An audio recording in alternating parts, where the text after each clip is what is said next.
If it's about love, if it's about justice. Hey, what's up everybody? This is Austin Haynes with the Waking Justice Project, and this is your daily wake-up call.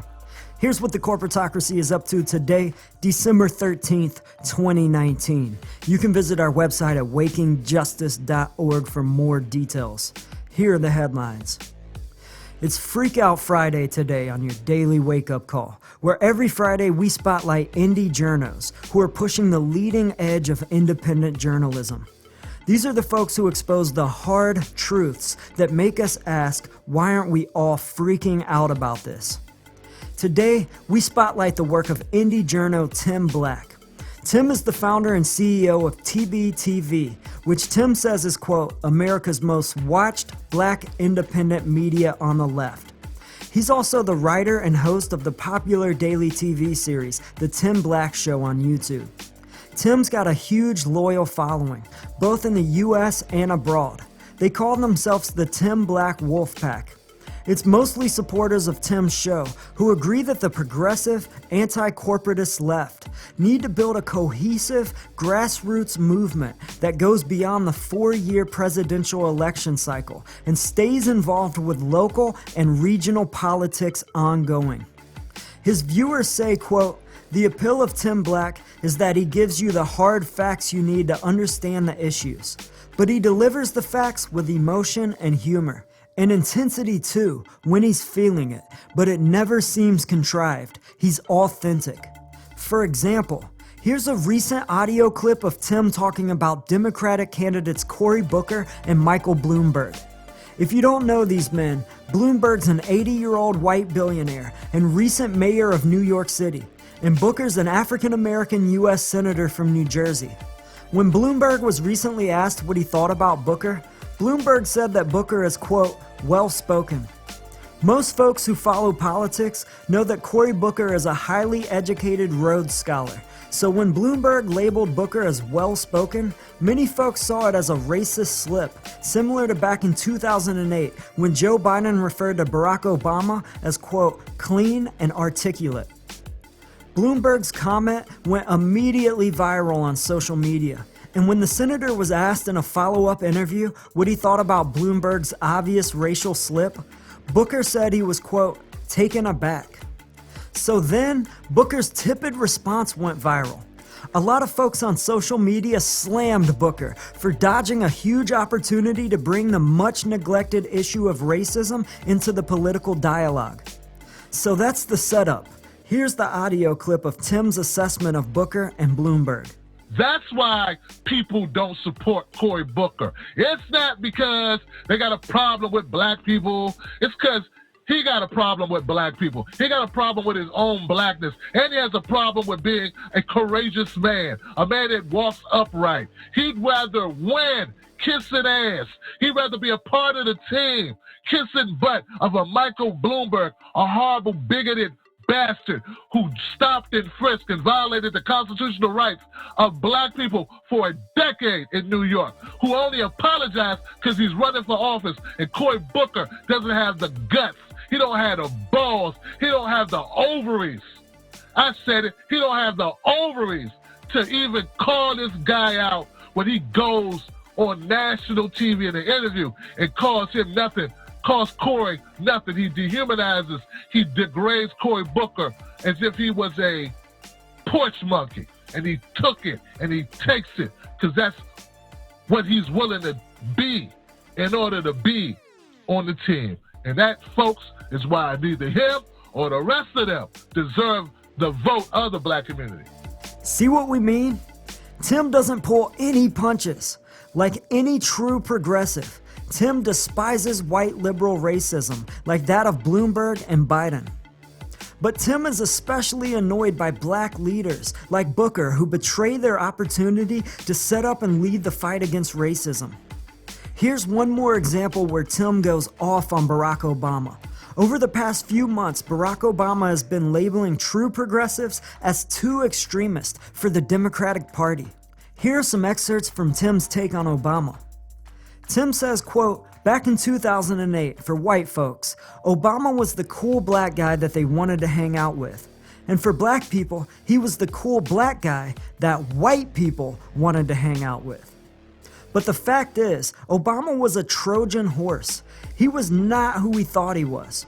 As it turned out, Tim says he's a, quote, greedy bastard who took more money from Wall Street than any other candidate in the history of presidential candidates.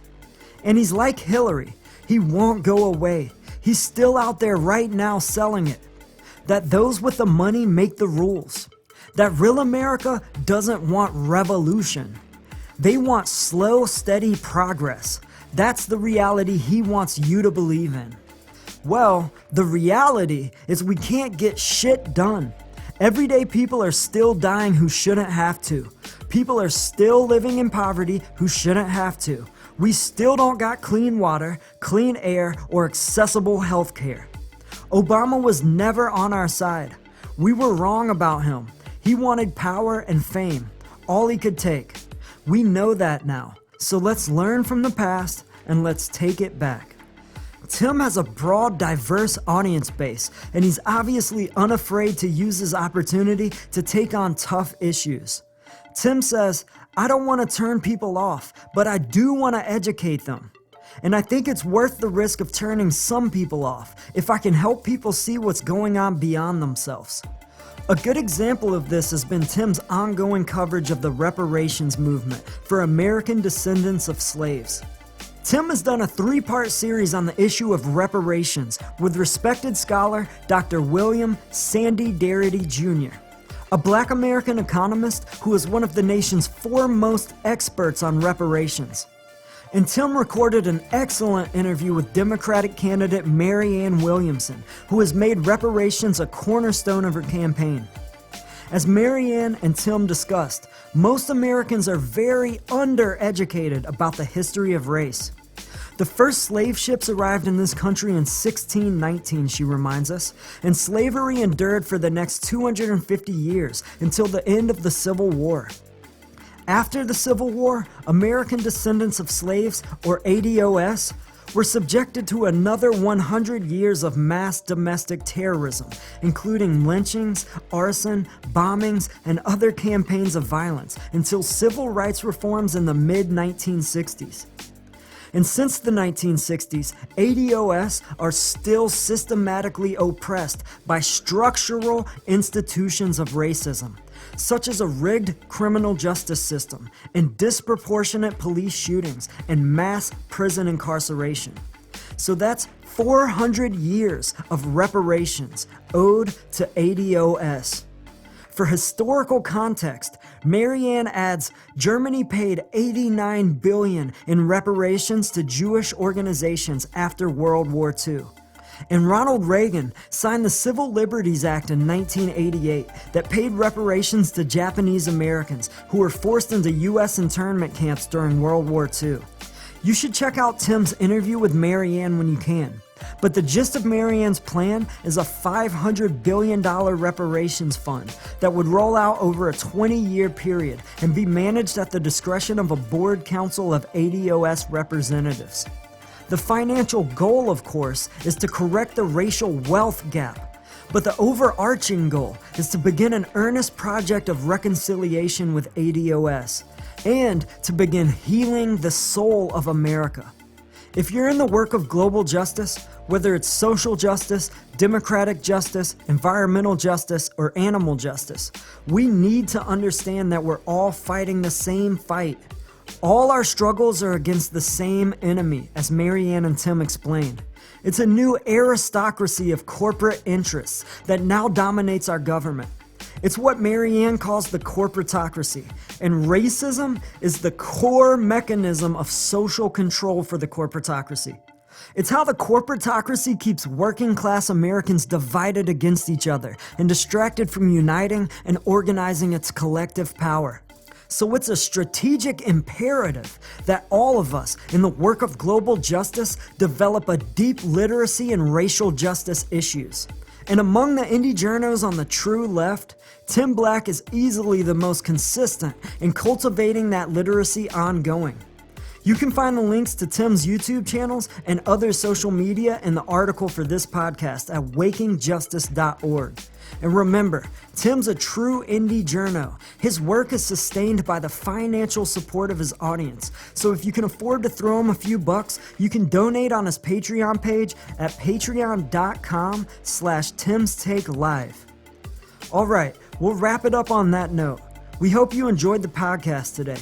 And if you want to learn more about how all of us in the work of global justice can join together to end all this injustice and corruption and to save our planet, please visit our website at wakingjustice.org. You can check out our About page and listen to our first podcast. And if you want to get involved, please fill out the contact form at the top right of the home page. Or you can email us at info@wakingjustice.org. We'd love to hear from you. We're running out of time, y'all, so join us. Peace. You must be involved in the struggle for freedom and justice. If it's about love, if it's about Justice is waking, justice is rising. Justice is waking, justice is rising. If it's about Justice is waking, justice is rising. And it ain't just us, it's all of us. Justice is waking, justice is rising. And it ain't just us, it's all of us. if it's about May every soul unite, tend the fire and let old coals relight. I'm a citizen of the world and we fight for the rights of everybody to live a truly free life. Red or yellow, black or white, left or right, gay or straight, human or animal, all life. Cause what matters is what is in common. If you know it, stand tall and keep dropping the knowledge. Justice is waking, justice is rising. And it ain't just us, it's all of us. if it's about love.